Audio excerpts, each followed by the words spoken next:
As the largest continent, Asia possesses a diversified geography. In that geographical context, the maritime boundaries of the continent touch the Indian Ocean and the Pacific Ocean. With the growing aggressive expansionist policy of China, the confluence of the oceans became a prominent stage of a strategic competition called the Indo-Pacific. Soon it became the need of the hour to maintain freedom of the region. So almost all the power centers in the world are crafting their policies regarding the Indo-Pacific. As a result, multilateralism got a new boost. Moreover, India has emerged as a reliable partner for dealing with the possible uncertainties in the near future. Western countries, on the other hand, need to orient themselves according to the needs of the region by rising above their vested interests and differences. Thank you for joining me today. My name is Savita Mishra and this is TFI Post. On March 13 to 14, the naval forces of India, France, Australia, UK, USA and Japan participated in the Perouse Exercise. The exercise took place in the Indian Ocean with the French Navy as in charge. Personnel, ships and integral helicopters of the Royal Australian Navy, Indian Navy, Japanese Maritime Self-Defense Force and United States Navy took part in the maritime power play. The main aim of the exercise is to enhance cooperation in the seas along with dominating the maritime domain.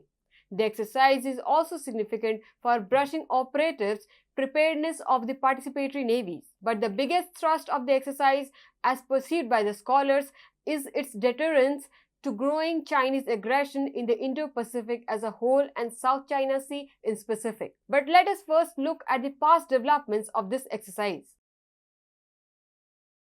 It is a biennial exercise that started in 2019. The first exercise was held in the Bay of Bengal off the coast of India.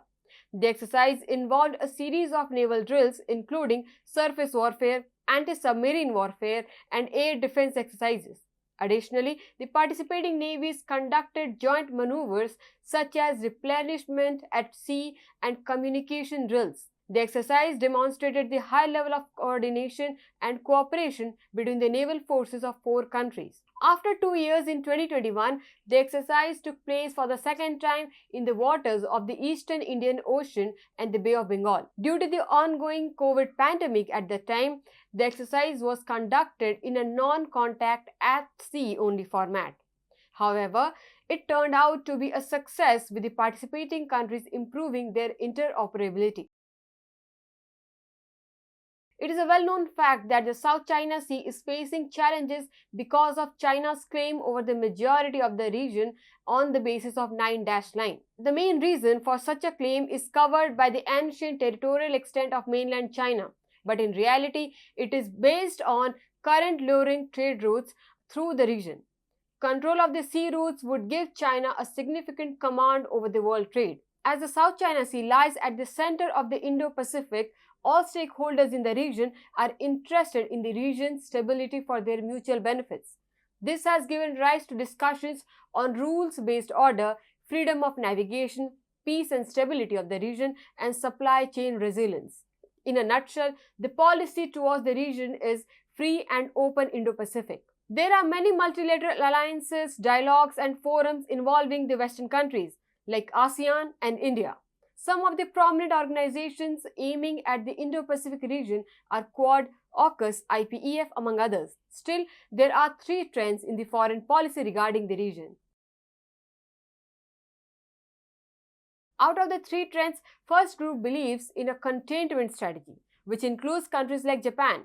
The second group envisages cooperating with China and together with other regional and outside powers, most notably the US and EU, like the ASEAN, and finally a third group believes that Indo-Pacific states should act independently of both China and the US and rebalance both of them. This trifurcation is often difficult to understand because of the fluidity of the international relations. But one thing is pretty clear: Western actors are not unified in their attempts to reach the Indo-Pacific. This is simply because of their individual sinister interests. Under the framework of Quad, India, US, Japan and Australia are active, but the security dialogue is progressing at a slow pace because of the heterogeneities in the national economies. Thus, Japan has joined the Trans-Pacific Partnership, while India's membership in the ASEAN-based Regional Comprehensive Economic Partnership is strengthening its economic ties with China. The other members, Australia and the USA, have formed another alliance called AUKUS with the UK, which barred France. This led to resentment in France for two reasons. First, for isolating it from the Indo-Pacific Partnership, and secondly, stealing its deal of diesel submarines with Australia. The country that will be worst hit by any aggression by China is Japan, which has bad relations with both China and Russia.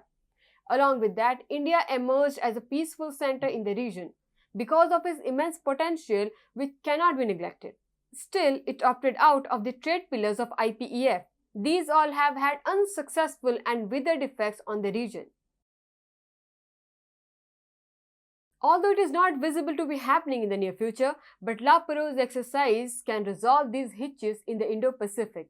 The exercise that is in charge by France is actually the only framework in the region where all Western colliding powers come under one roof, addressing the challenges of the Indo-Pacific.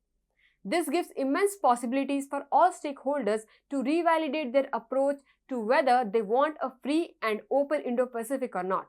Because the cause can only be fulfilled with a unified voice. The West must understand that the need of the hour is to sort their differences out.